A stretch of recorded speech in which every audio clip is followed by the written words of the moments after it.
the timelines jump all over the place. So first you see them as a kid, and then the next scene they're somewhat grown, and then the next scene it's 10 years early, but they still look the same. So I kind of got confused with the timelines a little bit. Like, okay, well, what's happening?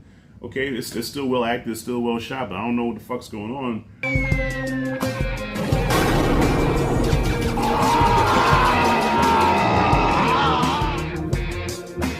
Alright, y'all, so I got the privilege of checking out an early screener of a film called Brother, and god damn, I promised I was going to remember the name of the director this time, and for some reason when you hit record, that old man brain kicks in, you just forget, like your memory just says, fuck it.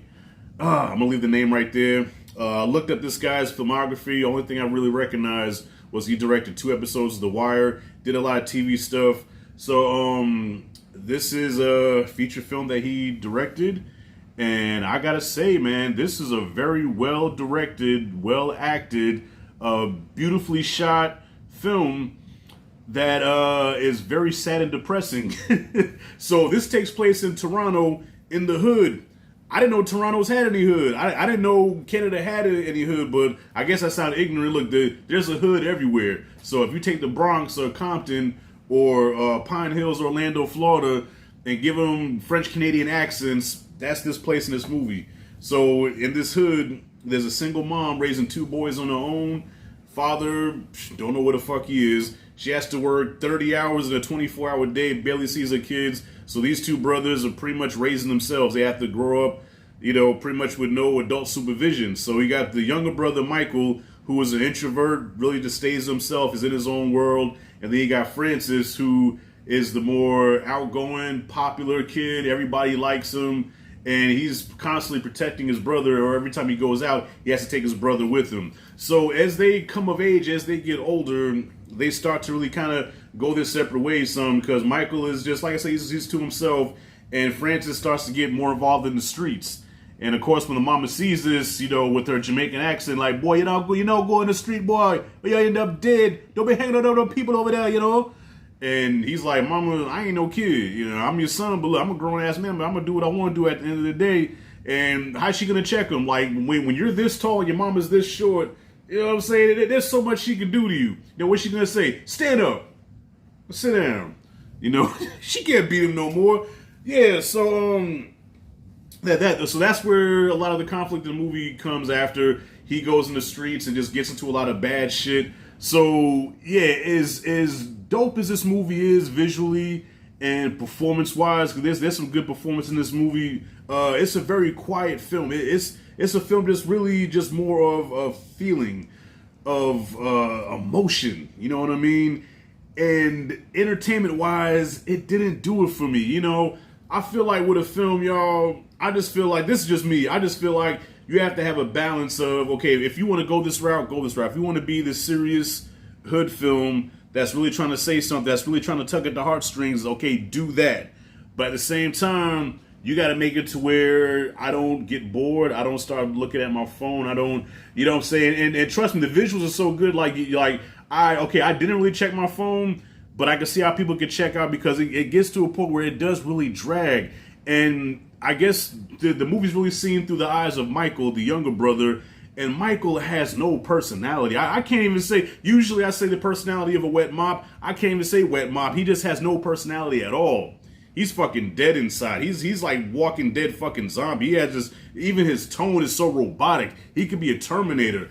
I didn't really care for Michael. I couldn't relate to him. I didn't like, this is a coming of age tale. So a part of you should be like, okay, I remember what it was like being at that age. Okay, I can relate what he's going through at that age.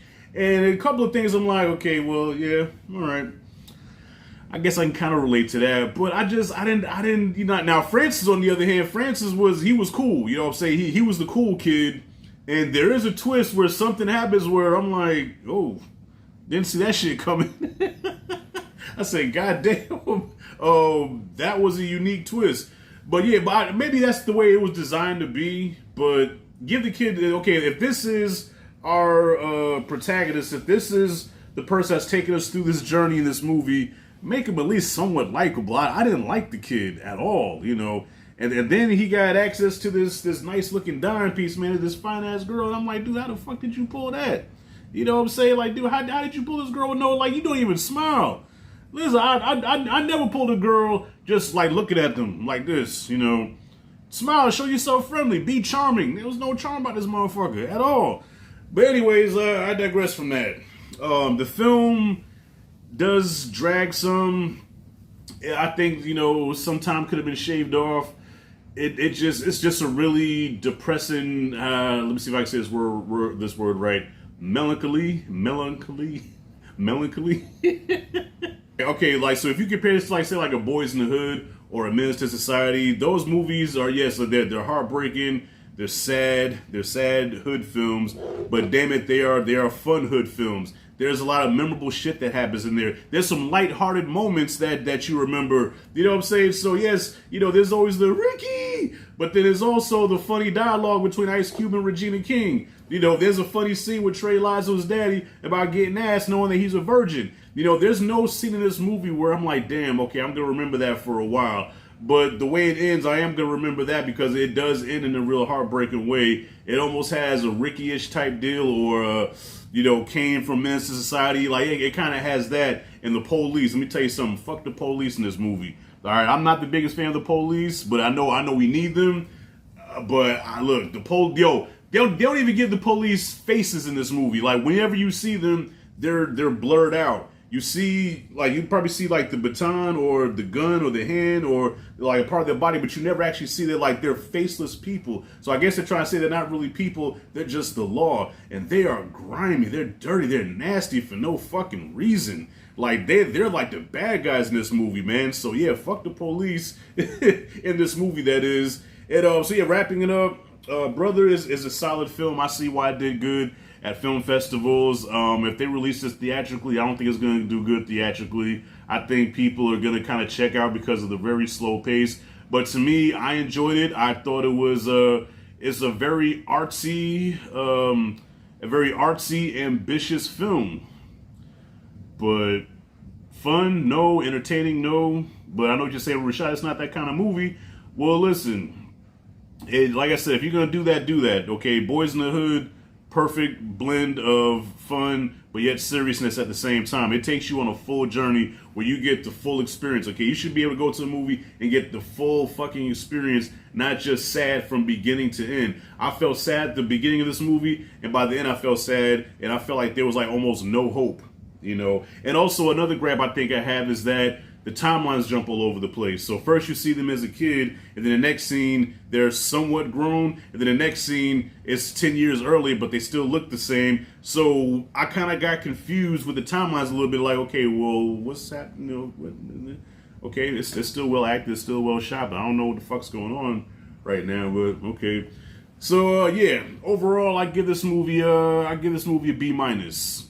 Okay, I give this movie a B minus because I just have to really compliment the art and just the creativity that went into this film. But entertainment wise, nah. Have you seen Brother? What'd you think about it? Comment freely below and let me know what you thought. If you like and dig this content, hit that like and subscribe notification bell in the corner. This is Rashad G signing out. See you in the next Bumbleclot video.